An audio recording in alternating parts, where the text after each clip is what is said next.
வணக்கம் நண்பர்களே, doctor SG உங்களுடன். இந்த வீடியோவில் எல்லா அல்சர் நோயாளிகளும் கேட்கக்கூடிய ஒரு கேள்வி, எங்கள் டாக்டர் அல்சருக்கு பரிந்துரைத்த மருந்துகளை நான் எவ்வளவு நாட்கள் எடுத்துக்கொள்ளலாம், அதிக நாட்கள் எடுத்துக்கொள்வதனால் சைடு எஃபெக்ட் எதுவும் இருக்கா, நான் 5 வருஷமாக காலையில் இந்த டேப்லெட் போட்டுட்ருக்கிறேன், நான் 10 வருஷமாக ரேண்டாக் டேப்லெட் சாப்பிட்றேன், எங்கள் வீட்டில் ஜெலுசில் டானிக்கோட எம்டி கண்டெய்னர்ஸ் காலி பாட்டில் மட்டுமே வருஷத்துக்கு மூட்டையாக நாங்கள் எடுக்கிறோம் அப்படின்னு சொல்லி பல பேர் சொல்லியிருக்கிறாங்க. ஒருவேளை இந்த வீடியோ பார்த்துட்ருக்க நீங்களும் வருடக்கணக்காக மாதக்கணக்காக அல்சர் மருந்துகளை வாங்கி சாப்பிடக்கூடிய நபர்களாக இருந்தால் இந்த வீடியோ உங்களுக்கானது. என்னுடைய கேள்வி, உண்மையிலேயே நம்ம வயிறு புண்ணுக்கு வருஷக்கணக்காக மருந்து சாப்பிடணுமா? இது என்னுடைய முதல் கேள்வி.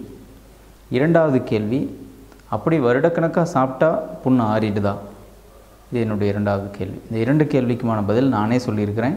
இதற்கு முந்தைய வீடியோக்கள் நீங்கள் போய் பார்க்கலாம். அல்சருக்கான மருந்துகள் எவ்வளவு நாள் எடுத்துக்கொள்ளலாம்? அது ரேபிப்ரசோல், பேண்டப்ரசோல், டோம்பெரடோன் ஒரு antacids, Gelusil, Rantac, antibiotics, whatever it is given by your doctor. எல்லாத்துக்கும் ஒரு கோர்ஸ் இருக்குது, ஒரு பீரியட் ஆஃப் டைம் இருக்குது, இது வரைக்கும் தான் எடுத்துக்கொள்ள வேண்டும். அப்படி தொடர்ச்சியாக எடுத்துக்கொள்ள வேண்டிய சூழ்நிலை இருந்தால் நீங்கள் டெய்லி எடுத்துக்கக்கூடிய பழக்கத்துக்கு தயவு செஞ்சு பழகாதீங்க.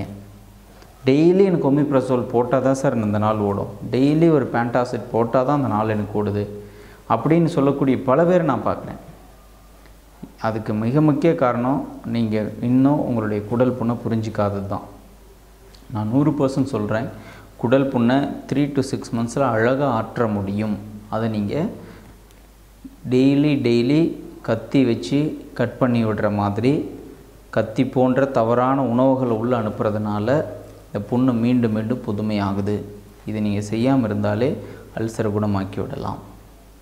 இல்லை சார், எனக்கு பிரச்சனை இருக்குது, அல்சர் இருக்குது, தொந்தரவாக தான் இருக்குது அப்படின்னா லாங் டைம் நீங்கள் அப்படி சப்போஸ் இந்த மாதிரிலாம் என்னால் உணவு முறை ஃபாலோ பண்ண முடியாது, நான் வாரம் கறி சாப்பிட்டு தான் சார் ஆகணும், ஃபாஸ்ட் ஃபுட் எடுத்து தான் சார் ஆகணும், ஆல்கஹால் எடுக்க தான் செய்கிறேன் அப்படின்னு சொன்னோம் அப்படின்னா வரக்கூடிய தொந்தரவுகள்லேருந்து நம்ம தற்காலிகமாக வெளியேறுவதற்கு வேறு வழியே இல்லாமல் இந்த மருந்துகளை நீங்கள் பயன்படுத்தி தான் ஆக வேண்டிய சூழ்நிலைக்கு தள்ளப்படுவீர்கள்.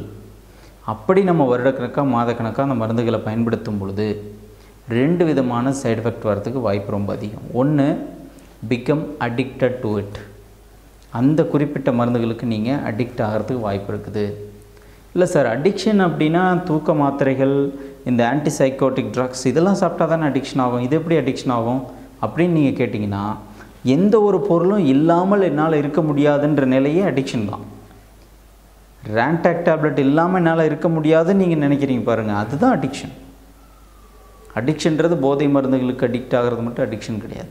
ஜெலுசில் இருந்தால் தான் என்னால் இருக்க முடியும் அப்படின்னு அந்த சூழ்நிலைக்கு நம்மளை உட்படுத்திக்கிறது அடிக்ஷன் தான். ஸோ இந்த பொருட்கள் அதிகமாக பயன்படுத்துறதுனால ஒரு அடிக்ஷன் மனநிலை வரத்துக்கு வாய்ப்பு இருக்குது.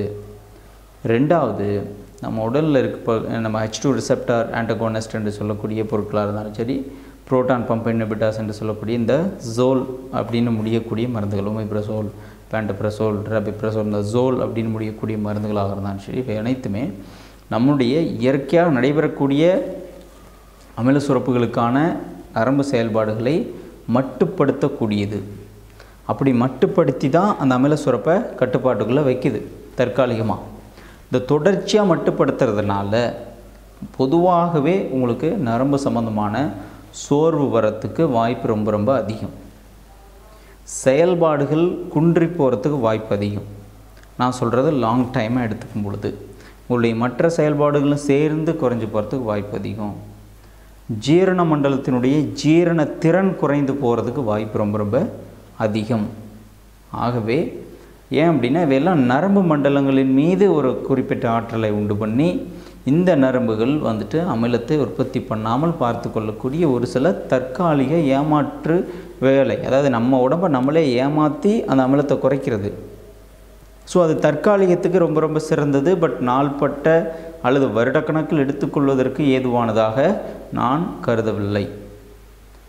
ஆனால் ஒரு மாதத்துக்கு 4 டைம் பேண்டப்ரசோல் போட்டுக்கிறேன், ஒன்றும் பிரச்சனை இல்லை. எனக்கு திடீர்னு நைட்டில் எப்பயாவது வாரத்துக்கு ஒரு டைம் தொந்தரவு வந்துடுது சார், டாக்டர் கொடுத்த மாத்திரை என்கிட்ட இருந்தது போட்டுக்கிறேன், பிரச்சனையால் நீங்கள் 10 வருஷம் கூட அந்த மாதிரி போடுங்க, நான் அதை பெருசாக நான் உங்களுக்கு ப்ராப்ளம் அப்படின்னு சொல்ல மாட்டேன்.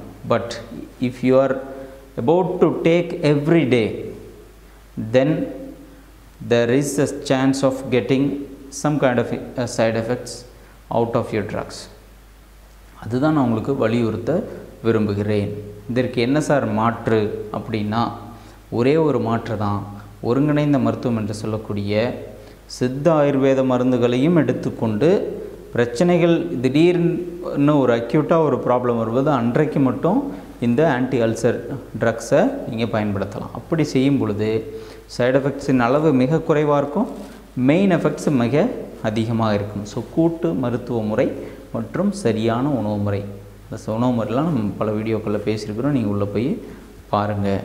So finally I conclude this, அல்சருக்கான ஆங்கில மருந்துகளை தொடர்ச்சியாக வருடக்கணக்கில் பயன்படுத்தாமல் இருப்பது நல்லது என்பதுதான் அந்த வீடியோவினுடைய முழு நோக்கம். தொடர்ந்து நீங்கள் இந்த முறையை பின்பற்றுங்க. மருந்துகளின் மீது கவனம் செலுத்துவதை விட உங்கள் உணவுகளின் மீதும் செய்ய வேண்டியவைகள் செய்யக்கூடாதவைகள் என்பதை நீங்கள் எழுதி வைத்துக்கொண்டு அதன்படி பின்பற்றுவதன் மூலமாக சைடு எஃபெக்ட்ஸ் எல்லாம் பார்த்துக்கலாம், பண செலவில்லாமல் உடலை நீங்கள் ஆரோக்கியமாக வைத்து கொள்ளலாம். தொடர்ந்து பாருங்கள், பயன்பெறுங்க, பயன்படுத்துங்க, மற்றவர்களோடு பகிர்ந்துக்கோங்க. நன்றி.